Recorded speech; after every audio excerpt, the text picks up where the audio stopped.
नमस्कार दोस्तों, vision with आलोक में आप सभी का बहुत बहुत स्वागत है। दोस्तों, हम लोग टीजीटी सिविक्स के अंतर्गत पुराने प्रश्न पत्रों का अध्ययन कर रहे हैं। 2011 टीजीटी और 2013 टीजीटी, 2018 एलटी ग्रेड टीजीटी के प्रश्न पत्र के अध्ययन के बाद आज हम लोग 2016 का टीजीटी सिविक्स का अध्ययन करेंगे, जिसका एग्ज़ाम दोस्तों 2019 में हुआ था। तो 2016 का जो प्रश्न पत्र है हमारे सामने सिविक्स का, इसमें जो पहला सवाल है, इसके अंतर्गत पहला सवाल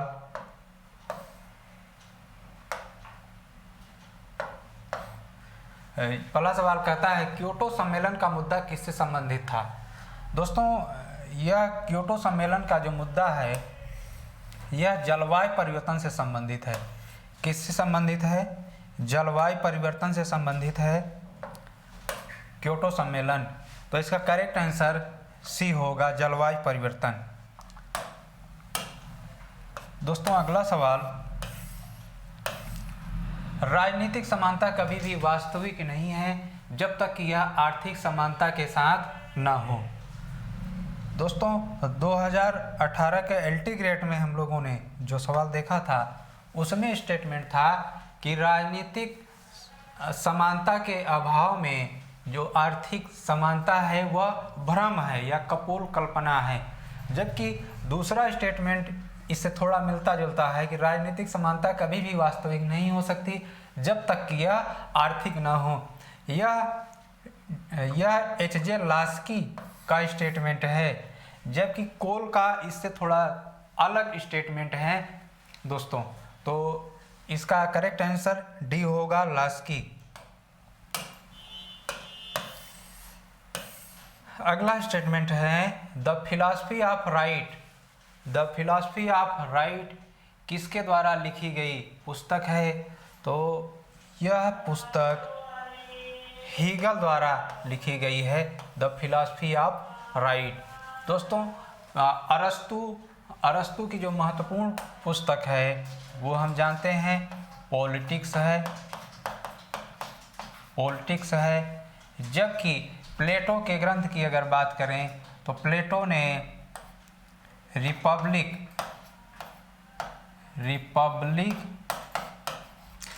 नाम की एक ग्रंथ लिखा था, द लॉज भी लिखा था और द स्टेटमैन भी। तो इस तरह से प्रमुख विचारकों के महत्वपूर्ण कृतियों के बारे में भी हमने देख लिया। अगला सवाल, निम्नलिखित में से कौन सा एक संवैधानिक निकाय नहीं है? संवैधानिक निकाय अर्थात जिसका उल्लेख संविधान में नहीं किया गया है उसके बारे में पूछा जा रहा है। नीति आयोग, इसका पूर्व नाम योजना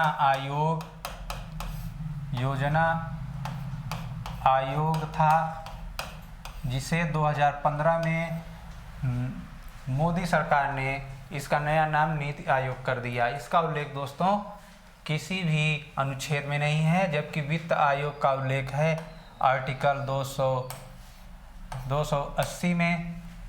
चुनाव आयोग का उल्लेख है 324 में, और जबकि यूपीएससी का भी उल्लेख 315 में किया गया है। तो दोस्तों, इस तरह से महत्वपूर्ण तथ्य स्पष्ट होता है।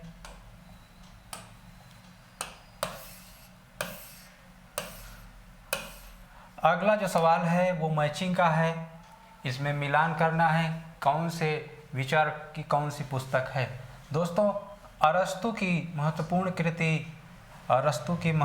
कृति के बारे में अभी हमने देखा, रिपब्लिक है, जबकि पॉलिटिक्स है, जबकि प्लेटो की रिपब्लिक है।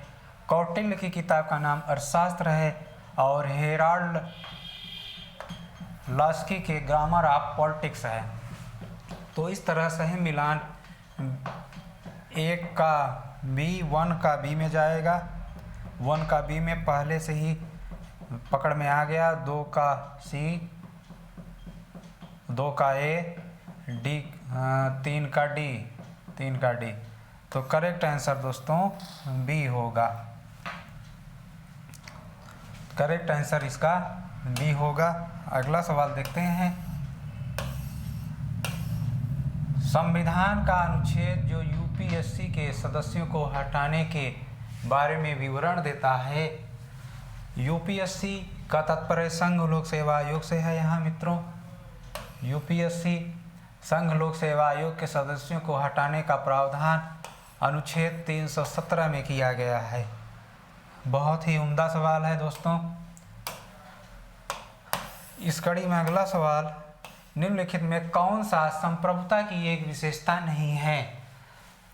देखिए दोस्तों, घूम फिर के वही सवाल फिर बार बार आ जा रहे हैं। संप्रभुता की विशेषता कौन सी नहीं है। हम जानते हैं संप्रभुता में सुनिश्चितता होती है, अस्थायित्व होता है, अनन्यता होती है, लेकिन विभाज्यता नहीं होता है। विभाज्यता, संप्रभुता मतलब कि को विभाज्य नहीं किया जा सकता, उसको खंडित नहीं किया जा सकता, उसे किसी को दिया नहीं जा सकता दोस्तों। तो इस तरह से इसका जो करेक्ट आंसर होगा बी होगा। नेक्स्ट सवाल है, निम्नलिखित को ग्रीक नगर राज्यों का नागरिक माना जाता है। निम्नलिखित को ग्रीक नगर राज्यों के नागरिक माना जाता है। बहुत ही स्तरीय सवाल इन्होंने पूछा है दोस्तों। ग्रीक नगर राज्यों का नागरिक किसे माना जाता है। स्वतंत्र व्यक्ति के स्वामी, स्वतंत्र व्यक्तियों के स्वामी को ग्रीक नगर राज्यों का नागरिक के तौर पे माना जाता था। नेक्स्ट सवाल, भारत का राष्ट्रपति निर्वाचित किया जाता है किसके द्वारा। दोस्तों, वास्तव में भारत का जो राष्ट्रपति होता है वह प्रत्यक्ष चुनाव द्वारा निर्वाचित नहीं होता है। आप बताइए, आपकी उम्र 18 वर्ष से ज़्यादा हो गई है, क्या आपने कभी राष्ट्रपति के चुनाव में वोट दिया है। जी हाँ, बिल्कुल नहीं दिया है आपने राष्ट्रपति के चुनाव में बिल्कुल वोट नहीं किया है, क्योंकि राष्ट्रपति का चुनाव प्रत्यक्ष होता ही नहीं है। राष्ट्रपति चुनाव में संसद के सदस्य भाग लेते हैं। जी हाँ, बिल्कुल भाग लेते हैं, लेकिन दोस्तों संसद के सदस्य सभी नहीं भाग लेते हैं। जो मनोनीत होते हैं वो उनको बाहर रखा जाता है, सिर्फ निर्वाचित सदस्य भाग लेते हैं। इसलिए ये वाला विकल्प भी गलत हो जाएगा। सार्वभौमिक वयस्क प्रणाली के द्वारा होता है, नहीं, सार्वभौमिक वयस्क प्रणाली द्वारा नहीं होता है। एक निर्वाचक मंडल होता है दोस्तों, एक निर्वाचक मंडल होता है। राष्ट्रपति का जो निर्वाचक मंडल होता है उसमें दोस्तों अगर बात करें तो संसद के निर्वाचित सदस्य,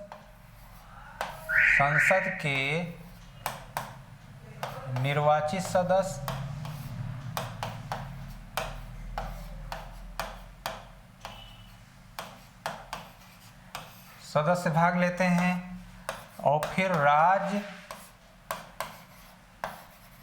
विधानसभा के निर्वाचित सदस्य भाग लेते हैं।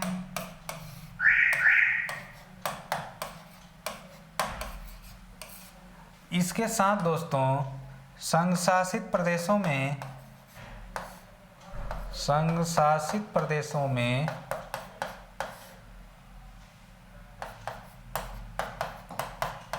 दो राज्य भाग लेते हैं, दिल्ली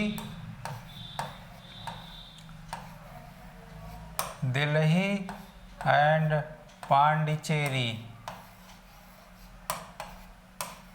पांडिचेरी के विधानसभाओं के सदस्य भी भाग लेते हैं। तो इसको दोस्तों संविधान के 70वें अधिनियम द्वारा जोड़ा गया। कभी कभी पूछ लिया जाता है कि दिल्ली और पांडिचेरी जो राष्ट्रपति के दिल्ली पांडिचेरी विधानसभा के निर्वाचित सदस्य राष्ट्रपति के चुनाव में भाग लेते हैं। इसे 21 संशोधन द्वारा जोड़ा गया, तो 70वें संविधान संशोधन द्वारा जोड़ा गया। तो राष्ट्रपति के चुनाव में जो एक निर्वाचक मंडल होता है, उस निर्वाचक मंडल में कुल इतने लोग निर्वाचक मंडल में चुनाव में भाग लेते हैं। तो दोस्तों इसका करेक्ट आंसर डी हो जाएगा।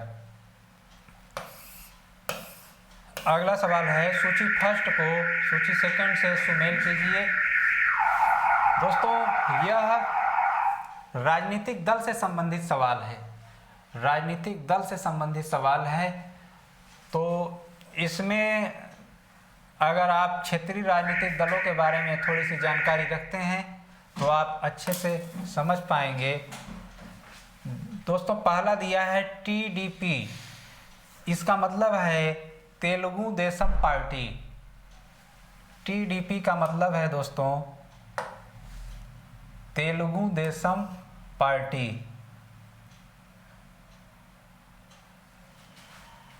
तेलुगु देशम पार्टी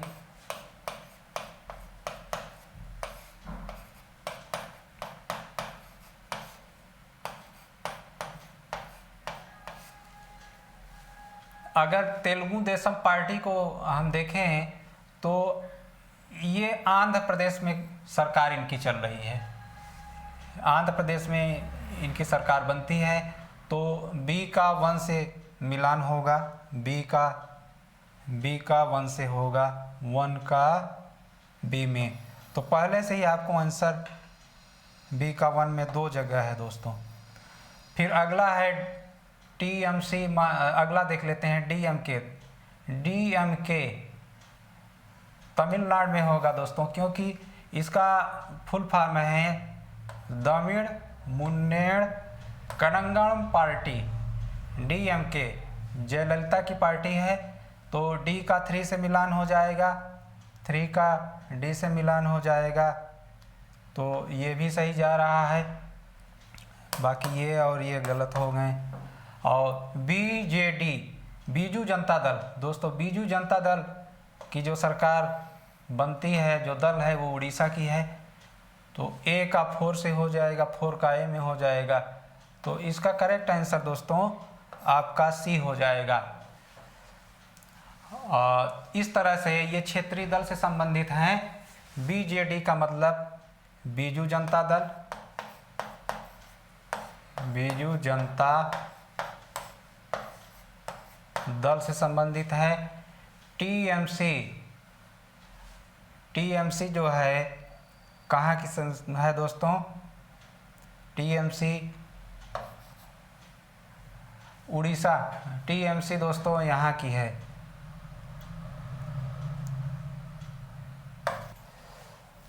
तृणमूल कांग्रेस का इसका इससे तात्पर्य है। तो इस तरह से इसका आंसर सी हो जाएगा दोस्तों।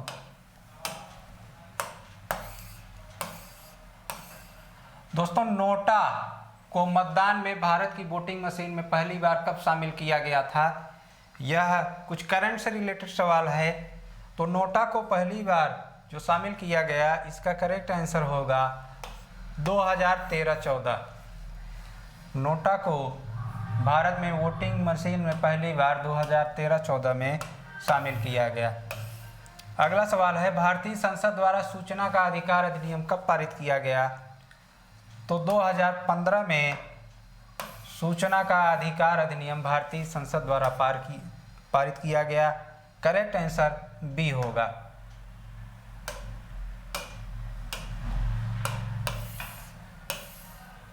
अगला सवाल है, भारत के संविधान द्वारा निम्नलिखित में कौन सी स्वतंत्रता मौलिक अधिकार नहीं है? कौन सी स्वतंत्रता मौलिक अधिकार नहीं है? दोस्तों सभी जानते हैं हम लोग कि संपत्ति के अधिकार और अधिग्रहण को मौलिक अधिकार की श्रेणी से अलग कर दिया गया है 44वें अधिनियम द्वारा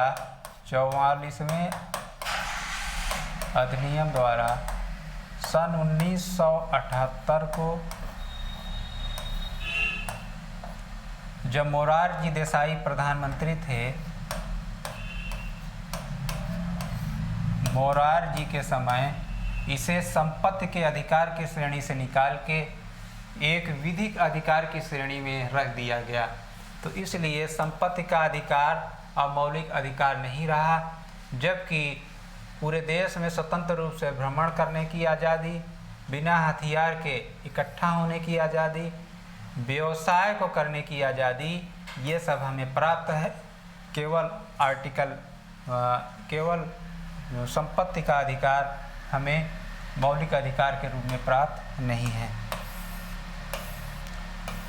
15वां सवाल है दोस्तों, लोकसभा के स्पीकर को अपना इस्तीफा किसे संबोधित करना चाहिए? साधारण सा सवाल है। लोकसभा का स्पीकर अपना इस्तीफा लोकसभा के डिप्टी स्पीकर या लोकसभा के उपसभापति को सौंपता है, जबकि लोकसभा का उपसभापति सभापति को सौंपता है। कहने का ऐसा यह है दोस्तों, लोकसभा का अध्यक्ष अपना त्यागपत्र उपाध्यक्ष को देता है और लोकसभा का उपाध्यक्ष अपना त्यागपत्र अध्यक्ष को देता है। मतलब एक दूसरे को त्यागपत्र देकर मुक्त हो जाते हैं। अगला सवाल, राज्य के नीति निदेशक तत्व बैंक की सुविधा के आधार पर दे एक चेक की तरह है, यह किसका कथन है? तो दोस्तों यह बहुत पॉपुलर स्टेटमेंट है। राज्य के नीति निदेशक तत्व बैंक की सुविधा के आधार पर दे एक चेक की तरह है, यह कथन प्रोफेसर केटी शाह के साथ जुड़ा हुआ है। तो इस तरह इसका करेक्ट आंसर हो जाएगा डी, केटी शाह। अगला सवाल, बजट के राजस्व अनुमान किसके द्वारा तैयार किए जाते हैं? दोस्तों बजट का जो राजस्व अनुमान है वह वित्त मंत्रालय के द्वारा तैयार किया जाता है। किसके द्वारा? वित्त मंत्रालय का। और ये जो बजट का उल्लेख दोस्तों किस अनुच्छेद में है? बजट का उल्लेख अनुच्छेद 112 में किया गया है। अगला सवाल है,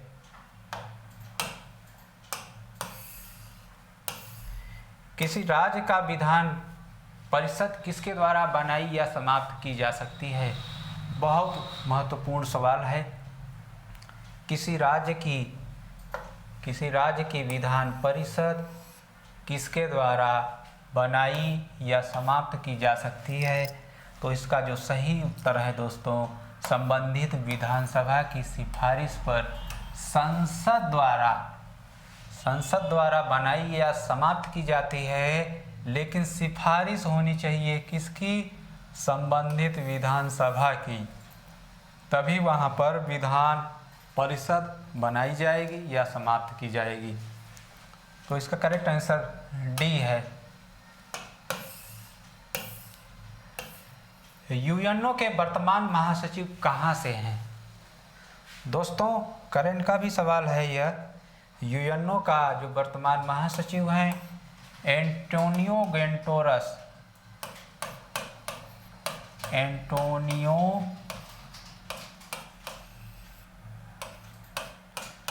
गेंटोरस ये पुर्तगाल से संबंधित हैं। किससे संबंधित हैं? पुर्तगाल से। अब यूएनओ के महासचिव का सवाल आया है, तो पहला महासचिव कौन था दोस्तों? ट्रिगवेली करके एक थे। ट्रिगवेली ये यूएनओ के प्रथम महासचिव थे। यूएनओ के प्रथम महासचिव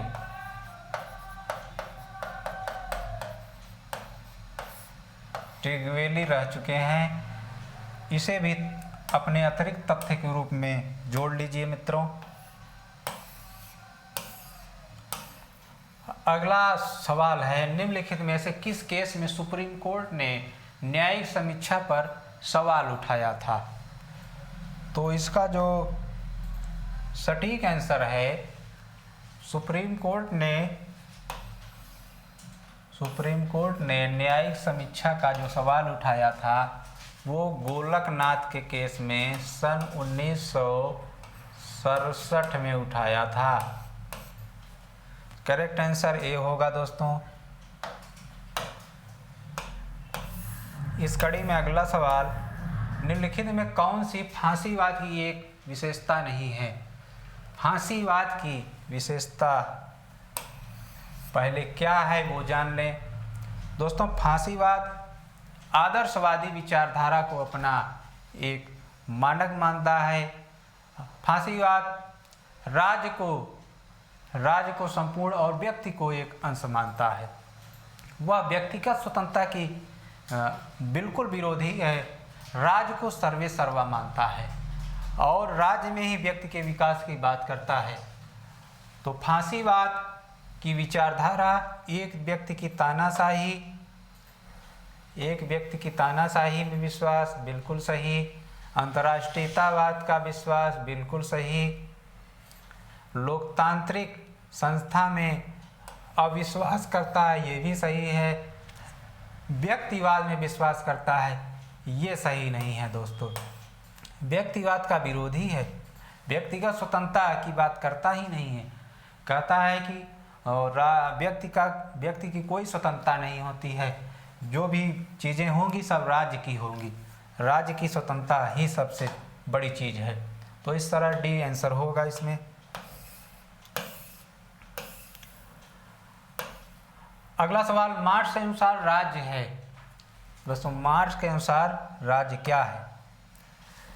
दोस्तों, कार्ल मार्क्स पहली बार राज्य के बहुत विरोधी थे।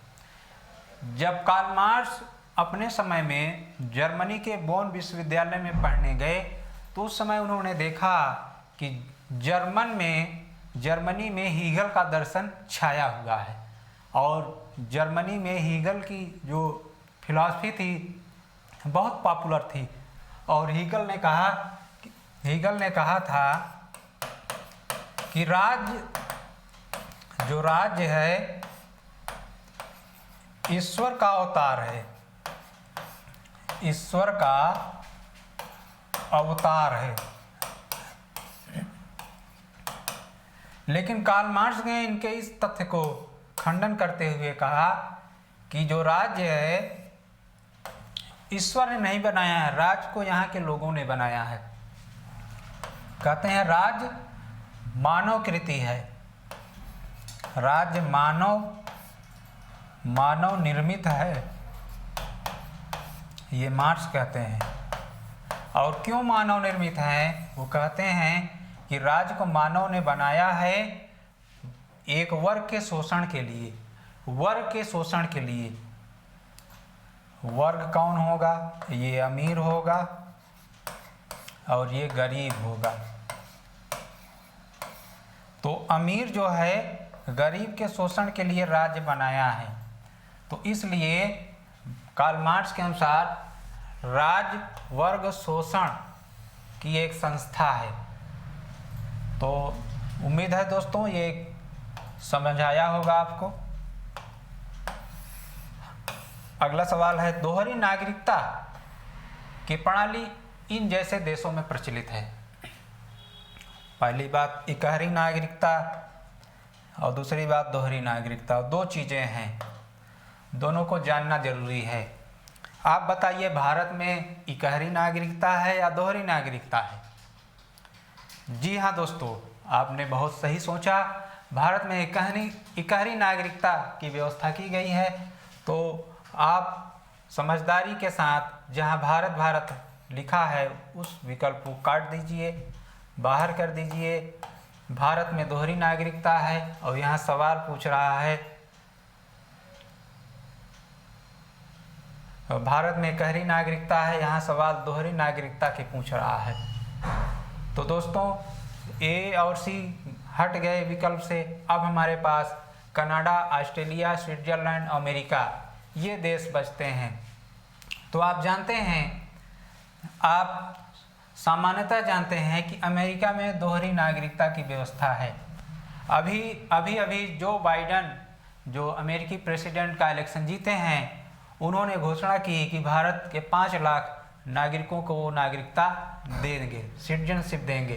तो वो दोहरी नागरिकता के तहत सिटीजनशिप की व्यवस्था करने जा रहे हैं। तो दोस्तों, जब अमेरिका में आप जानते हैं दोहरी नागरिकता है, तो अमेरिका यहाँ है, फिर स्विट्जरलैंड है, तो एक तरह से आप विकल्प को सही तरीके से पकड़ सकते हैं। स्विट्जरलैंड में भी दोहरी नागरिकता है, अमेरिका में भी है। करेक्ट आंसर हो जाएगा डी।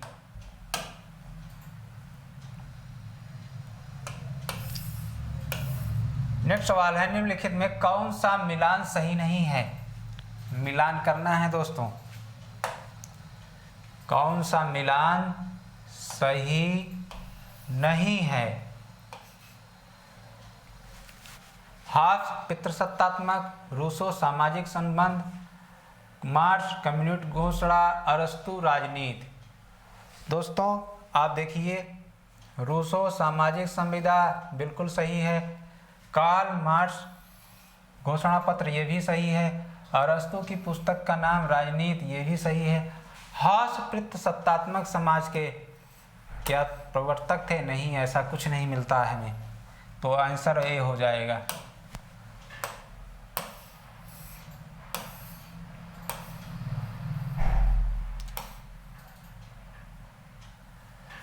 दोस्तों अगला सवाल है, भारतीय संविधान के अनुच्छेद 1 में भारत को कहा गया है?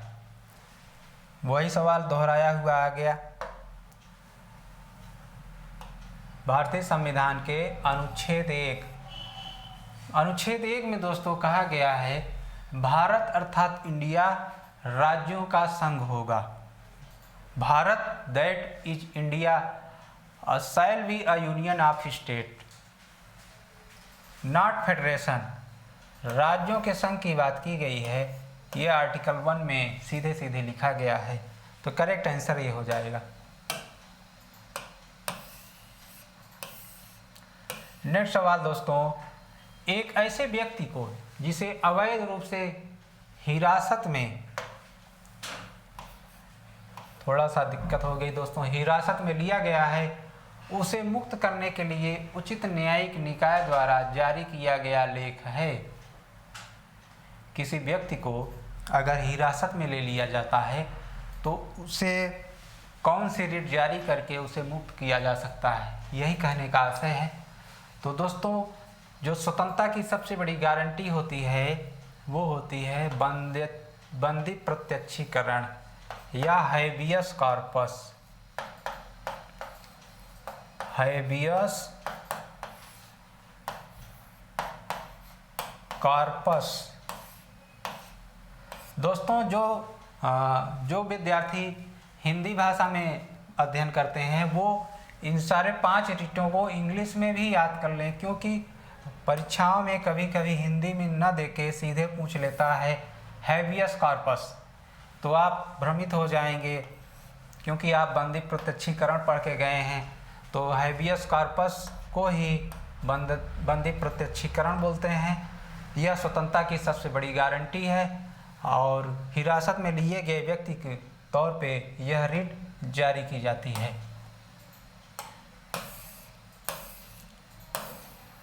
दोस्तों अगला सवाल है, राज्य बनाने और समाप्त करने की शक्ति किसमें निहित है?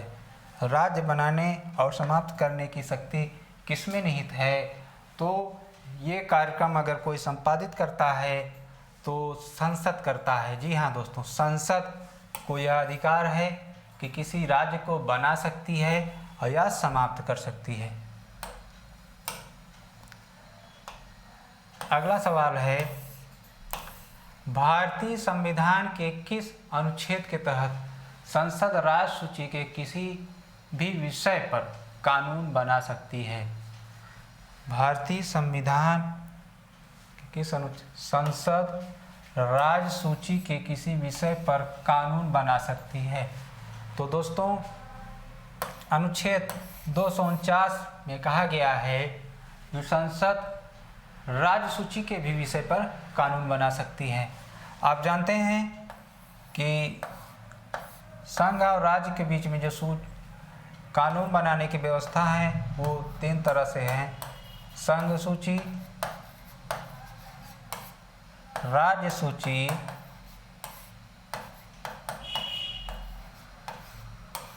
और समवर्ती सूची।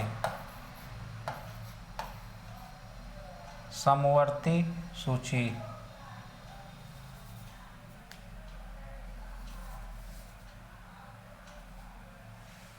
संघ सूची, राज्य सूची और समवर्ती सूची।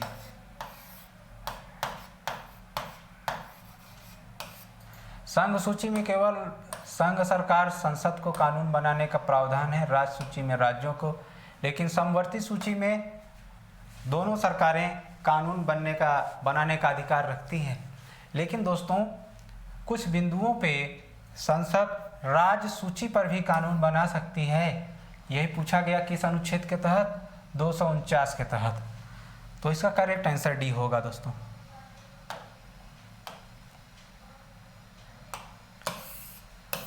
अगला सवाल है, कौटिल्य ने अपने राजमंडल में विजिगीष राजा के रूप में उल्लेख किया गया है। दोस्तों एक शब्द है, टर्म्स है। कौटिल्य ने राजमंडल में विजिगीष राजा। विजिगीष का मतलब होता है जो विजेता होगा दोस्तों, जो विजेता होगा, इसका मतलब है विजिगीष राजा के रूप में उसका उल्लेख किया जाएगा। करेक्ट आंसर ए होगा दोस्तों। अगला सवाल, संविधान का वह खंड जो अंतर्राष्ट्रीय शांति सुरक्षा के प्रति राज्य की जिम्मेदारी के बारे में बताता है। तो दोस्तों अभी एलटी ग्रेड के हम लोगों ने पेपर में देखा यही सवाल है, लेकिन वहाँ डायरेक्ट रूप में पूछा आर्टिकल, यहाँ इनडायरेक्ट के रूप में पूछा है, किस भाग में पूछ लिया है। तो दोस्तों हमने वहाँ पढ़ा था अंतर्राष्ट्रीय शांति और सुरक्षा के प्रावधान अनुच्छेद 51 में, अनुच्छेद 51 में किया गया है। लेकिन अनुच्छेद 51 किस भाग में आएगा ये भी जानना जरूरी है। तो अनुच्छेद 51 दोस्तों डीपीएसपी में आएगा, नीति निर्देशक तत्व में आएगा, क्योंकि राज्य के नीति निर्देशक तत्व का उल्लेख संविधान के भाग 4 के अनुच्छेद 36 से 51 के मध्य किया गया है। किसका? डीपीएसपी, राज्य के नीति निर्देशक तत्व का उल्लेख 36 से 51 के मध्य किया गया है। तो इस तरह से दोस्तों इसका करेक्ट आंसर हो जाएगा राज्य के नीति निर्देशक तत्व। नेक्स्ट सवाल, भारत के राष्ट्रपति द्वारा वित्त आयोग ... वर्ष के लिए नियुक्त किया जाता है। दोस्तों आप जानते हैं अनुच्छेद 280 आर्टिकल 280 के अंतर्गत एक वित्त आयोग का प्रावधान किया गया है। इसमें कहा गया है कि राष्ट्रपति वित्त आयोग का गठन करेंगे और यह गठन प्रत्येक 5 वर्ष को लिए किया जाएगा। तो इसका करेक्ट आंसर दोस्तों 5 वर्ष होगा। तो दोस्तों इस सीरीज की पार्ट 1 यहीं पर हम लोग समाप्त करते हैं। अब मिलेंगे इसी प्रश्न पत्र के पार्ट 2 सीरीज में। दोस्तों इस चैनल को ज़्यादा से ज़्यादा शेयर करिए, सब्सक्राइब करिए, लाइक करिए और दोस्तों को बताइए। इस प्लेटफॉर्म पे बहुत अच्छे तरीके से, बहुत ही अच्छे ढंग से टीजीटी पीजीटी की प्रिपरेशन बिल्कुल मुफ्त तरीके से चलाई जा रही है। तो इस तरह से दोस्तों अगले क्लास में जल्दी ही मिलते हैं। धन्यवाद।